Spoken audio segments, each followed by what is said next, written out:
তাইওয়ানের স্বাধীনতার বিরোধিতা করে বাংলাদেশ। শক্তিশালী ভূমিকম্পে কাঁপল ৮ দেশ, মিয়ানমার ও থাইল্যান্ডে ব্যাপক ক্ষয়ক্ষতি। ইউক্রেনে নতুন প্রশাসন চান পুতিন। যুক্তরাষ্ট্রের সঙ্গে পরোক্ষ আলোচনায় সম্মত ইরান। থাকছে কাশ্মীরে হামলায় ভারতীয় ৪ পুলিশ নিহত। এতক্ষণ সংবাদের প্রধান অংশগুলো শুনছিলেন, এখন বিস্তারিত সঙ্গে আছি আমি রাজিবুল ইসলাম। তাইওয়ানের স্বাধীনতার বিরোধিতা করে বাংলাদেশ। বাংলাদেশ এক চীন নীতির প্রতি দৃঢ় প্রতিশ্রুতি পুনর্ব্যক্ত করেছে এবং তাইওয়ানের স্বাধীনতার বিরোধিতা করেছে। পাশাপাশি তিস্তা নদী সমন্বিত ব্যবস্থাপনা ও পুনরুদ্ধার প্রকল্প এর আন্তর্জাতিক নিলামে চীনা কোম্পানির অংশগ্রহণকে স্বাগত জানিয়েছে। প্রধান উপদেষ্টা মোহাম্মদ ইউনূসের চীন সফর উপলক্ষে ২৮ মার্চ প্রকাশিত যৌথ সংবাদ বিজ্ঞপ্তিতে উভয় পক্ষ জাতিসংঘের সাধারণ পরিষদের প্রস্তাব ২৭৫৮ এর কর্তৃত্বকে প্রশ্নের ঊর্ধ্বে বলে উল্লেখ করেছে। বাংলাদেশ চীনের মূল স্বার্থ, জাতীয় সার্বভৌমত্ব এবং আঞ্চলিক অখণ্ডতা রক্ষার প্রচেষ্টায় চীনের সমর্থন জানিয়েছে। ডক্টর ইউনূস চীনের হাইনানে বোয়াওয়ে ফোরাম ফর এশিয়ান বার্ষিক সম্মেলন ২০২৫-এ অংশ নিতে এবং চীনের প্রেসিডেন্ট শি জিনপিং এর সহ উচ্চ পর্যায়ের নেতাদের সঙ্গে বৈঠক করতে ২৬শে মার্চ চীন সফর যান। বেইজিংয়ে রাষ্ট্রপতি শি জিনপিং, উপপ্রধানমন্ত্রী ডিং জুয়েশিয়াং এবং উপরাষ্ট্রপতি হান ঝেংঅয়ের সঙ্গে তার বৈঠক অনুষ্ঠিত হয়েছে। শক্তিশালী ভূমিকম্পে কাঁপল ৮ দেশ, মিয়ানমার ও থাইল্যান্ডে ব্যাপক ক্ষয়ক্ষতি। শুক্রবার মিয়ানমারে ৭.৭ মাত্রার শক্তিশালী ভূমিকম্পে ব্যাপক প্রাণহানি ও ক্ষয়ক্ষতি হয়েছে। এতে মিয়ানমারে অন্তত ১৪৪ জন নিহত এবং ৭৩২ জন আহত হয়েছে। থাইল্যান্ডেও ৯ জনের মৃত্যু হয়েছে। ভূমিকম্পের কেন্দ্র ছিল মান্দালয়ের কাছে, ভূপৃষ্ঠে ১০ কিলোমিটার গভীরে। ১২ মিনিট পর ৬.৪ মাত্রার পরাঘাত হয়। মিয়ানমারের ৬টি অঞ্চলে জরুরি অবস্থা জারি করা হয়েছে। ন্যাপেডো, সাংগাই ও মান্দালয়ে বহু ভবন ধসে পড়েছে। একটি সেতু ও একটি রেল সেতুও ক্ষতিগ্রস্ত হয়েছে। জান্তা প্রধান মিং হং হ্লাইং আন্তর্জাতিক সহায়তার আহ্বান জানিয়েছে। জাতিসংঘ ইতোমধ্যে কার্যক্রম শুরু করেছে। থাইল্যান্ডের ব্যাংককেও ব্যাপক ক্ষতি হয়েছে। ৩৩ তলা নির্মাণাধীন ভবন ধসে ১১৭ জন চাপা পড়েন, অন্তত ৮ জন নিহত হয়েছে। শহরটিতে ১৫৯টি ভবন ক্ষতিগ্রস্ত ও থাই শেয়ার বাজার বন্ধ ঘোষণা করা হয়েছে। মিয়ানমারের রাজনৈতিক অস্থিরতার মধ্যে এই ভূমিকম্পের ভয়াবহ সংকট তৈরি করেছে, যেখানে ৩০ লাখেরও বেশি মানুষ বাস্তুচ্যুত এবং ত্রাণ সহায়তার উপর নির্ভরশীল। ইউক্রেনের নতুন প্রশাসন চান পুতিন। রাশিয়া ও ইউক্রেনের মধ্যে যুদ্ধ আলোচনা জটিল আকার ধারণ করেছে, কারণ মস্কো একের পর এক শর্ত দিয়ে যাচ্ছে।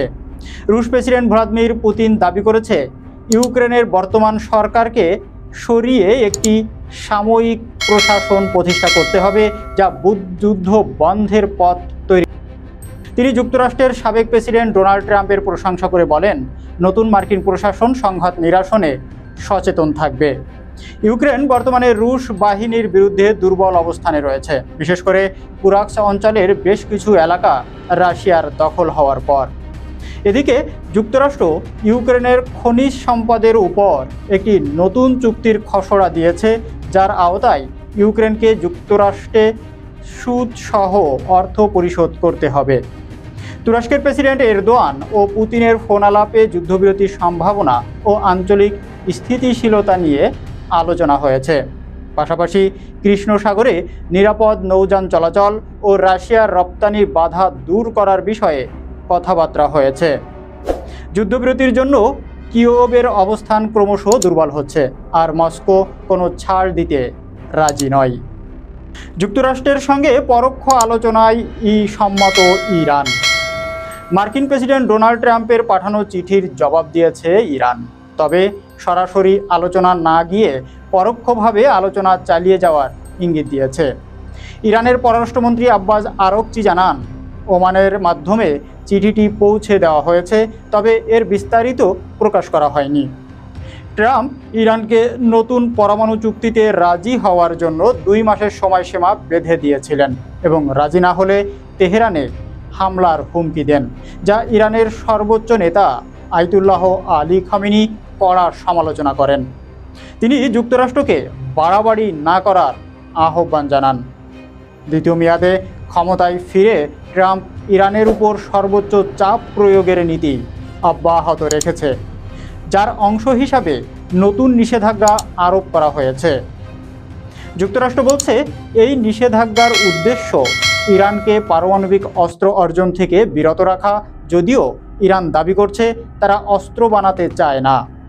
ইরান 2019 সাল থেকে পারমাণবিক কর্মসূচি বাড়িয়ে দিয়েছে এবং বর্তমানে 60% পর্যন্ত বিশুদ্ধ ইউরেনিয়াম পরিশুদ্ধ করছে, যা IAEA-এর মতে অস্ত্র তৈরির প্রায় কাছাকাছি। কাশ্মীরে হামলায় ভারতীয় 4 পুলিশ নিহত। ভারত শাসিত জম্মু কাশ্মীরের কাঠুয়া জেলায় বিচ্ছিন্নতাবাদীদের সঙ্গে ভারতীয় নিরাপত্তা বাহিনীর তুমুল সংঘর্ষ ও বন্দুকযুদ্ধ হয়েছে।